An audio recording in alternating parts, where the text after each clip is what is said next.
Короче, вот такая вот байда. 2,5 бензин. Вот сейчас на газу. Вот. Когда плавно трогаешься, нормально. А если резко нажать?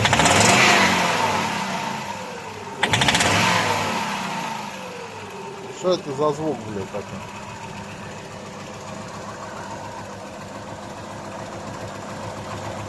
Не знаю, про маховик.